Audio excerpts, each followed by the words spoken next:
Hi everyone. I'm here again to mag-share, no? I will be sharing kasi as I said, mag-share ako about more and more about spirituality, 3D, 4D, 5D, 6D. I will explain, no?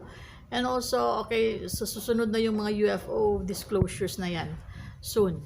So, muna, I will be sharing again right now about spirituality, 3-dimensional, 4-dimensional, 5D, and 6D.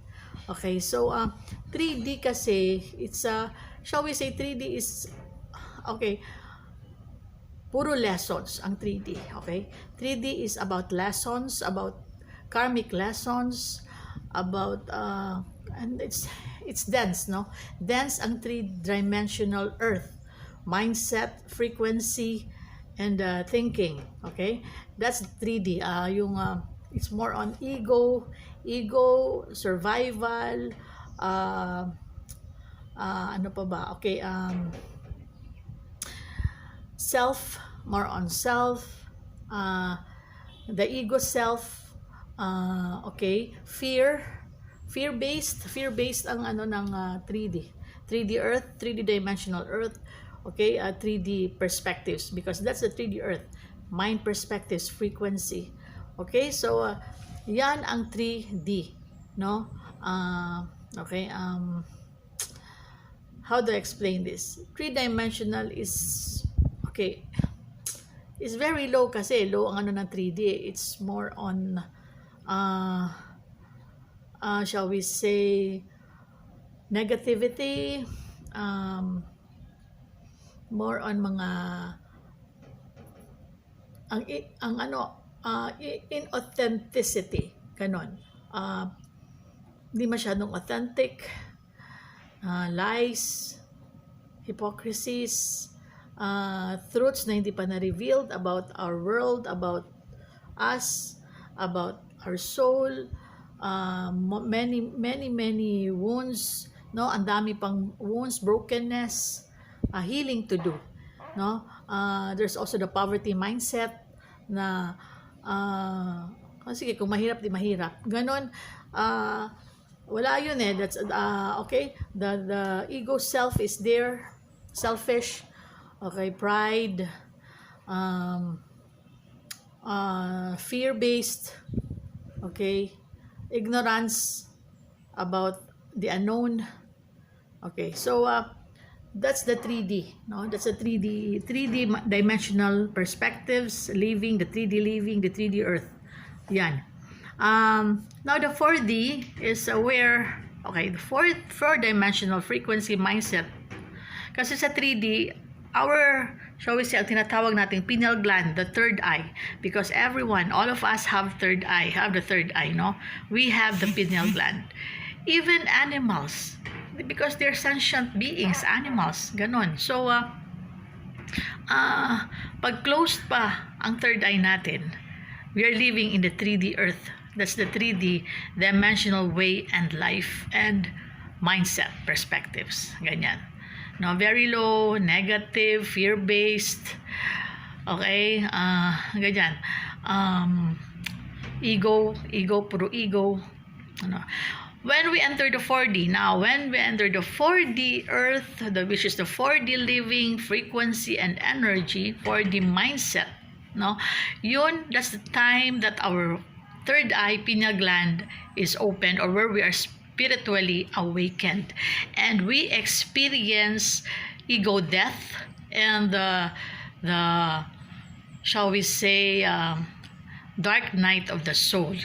Ego death means yung pagkawala ng pride, ng puro ano lang, outer based lang, yung love, palaging sa labas lang tinitingnan, yung physical self, yung para lang ano, okay, that's the ego, no? That's the ego speaking, that's the ego way, ego mindset, pride, false pride, envy, inggit, sa kapwa, walang ano sa sarili, walang, shall we say, faith sa sarili at sa divine, always shall we say, in doubt, even yourself, loved ones, the divine.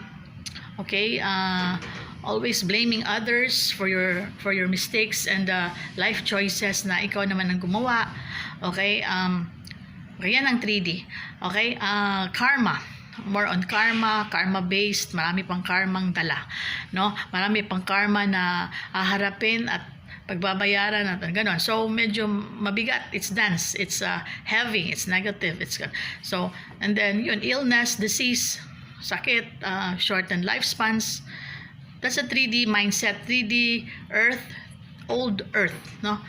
Now the 4D, as we enter the 4D, our 3D minds, perspectives, and the way of life, old energy, will already be left behind, no?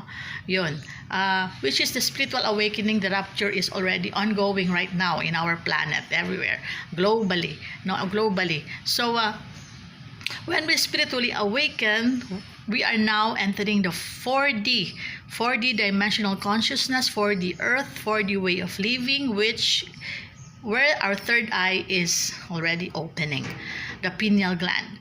Even animals have pineal gland. They have the third eye. That's why animals are also, especially cats, cows. They're very sentient beings. They're psychics also. Ganon, they can sense, their senses are so sharpened. Dogs, ganon. So now as we enter the 4D, okay, we begin to see the unseen, which are ghosts, spirits. Okay, we see Jesus, the angels, our deities, our dead loved ones, our beloved pets, or who are also deceased. Okay, we begin to see other beings, shall we say extraterrestrial races that are unseen, elementals. We begin to learn, we begin to discover. Okay, that's the 4D way mindset and 4D Earth. Your 4D open, your pineal gland opens, third eye opens, and then psychic abilities also start to, we start to experience our psychic abilities, many psychic abilities, which are the clairaudience, clairsentience. Clairaudience is hearing. You hear voices, you hear people dead and alive. When they talk about you, have conversations about you, they mention you, you hear them. Souls who are your dead loved ones who wants to communicate with you, you hear them.